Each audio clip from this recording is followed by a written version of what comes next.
سورہ صافات میں ہے، وَسَلَامٌ عَلَى الْمُرْسَلِينَ۔ آپ کو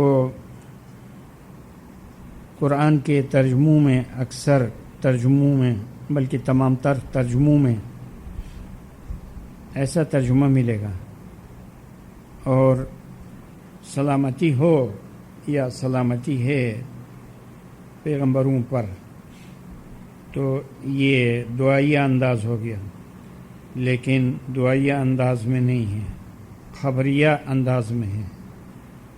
خدا آگاہ کرتا ہے کہ مرسلین پر سلامتی ہے، یعنی وہ امر ہو چکے ہیں، ہمیشہ کے لیے زندہ ہو گئے ہیں۔ سلام اس معنی میں ہے،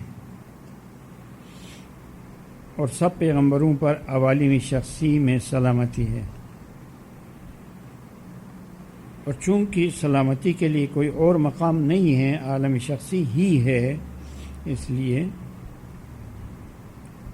اور اگر بہشت ہے تب بھی وہاں عالم شخصی ہے۔ بہشت میں عالم شخصی کے ہونے میں بہت بڑا فائدہ ہے۔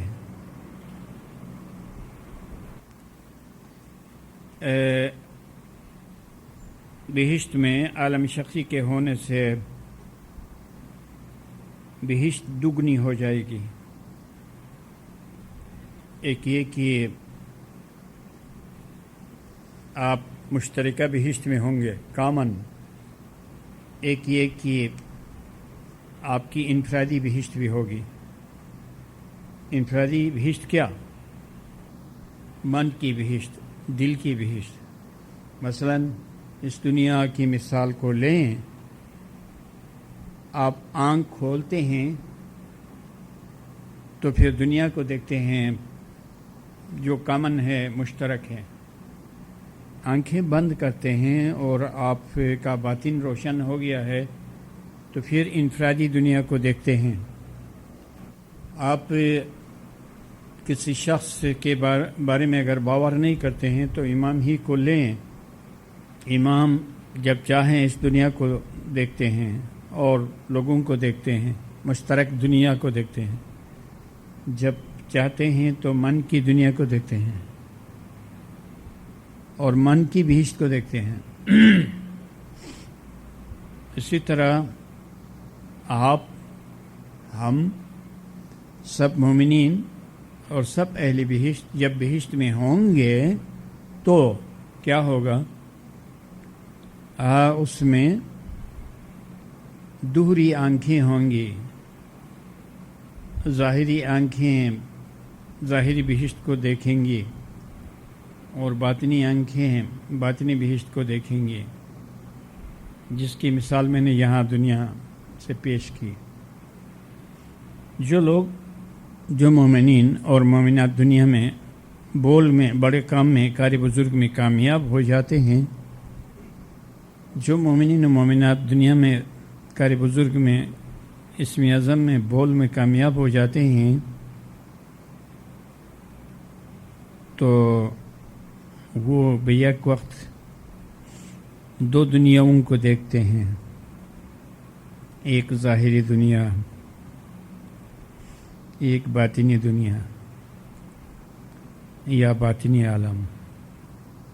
لیکن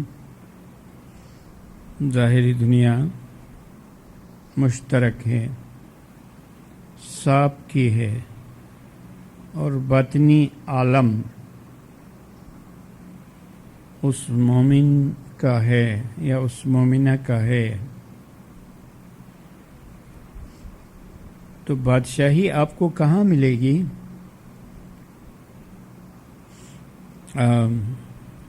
ٹھیک ہے، کوئی بہت بڑا درجہ ہے، یا آپ کو ایک سیارہ یا ستارہ مل گیا ہے تو ہو سکتا ہے کہ اس پر آپ بادشاہ ہو جائیں، نہیں تو آپ کے اندر جو عالم پوشیدہ ہے اسی میں آپ کی سلطنت ہے۔ ویسے بھی کتنی اچھی بات ہے، من کی دنیا آپ کی اپنی ہے، اور اس میں بہت کچھ ہے، سب کچھ ہے۔ تو بہشت دو طرح سے ہوگی یہ، اور سب پیغمبروں پر عوالم شخصی میں سلامتی ہے، یعنی انبیاء کرام علیہم السلام کو فنا فی اللہ و بقا باللہ کا مرتبہ حاصل ہوا ہے، اس لیے وہ خداوند تعالیٰ کے اسم مبارک السلام میں زندہ جاوید اور سلامت ہیں۔ خدا کے ناموں میں سے ایک نام السلام ہے، اور ایک بہشت کا نام السلام ہے، دار السلام ہے۔ دراصل امام ہی سلامتی کا گھر ہے، دار السلام ہے، اور قرآن میں جو آیا ہے کہ خدا دار السلام کی طرف بلاتا ہے، یعنی عالم شخصی کی طرف بلاتا ہے،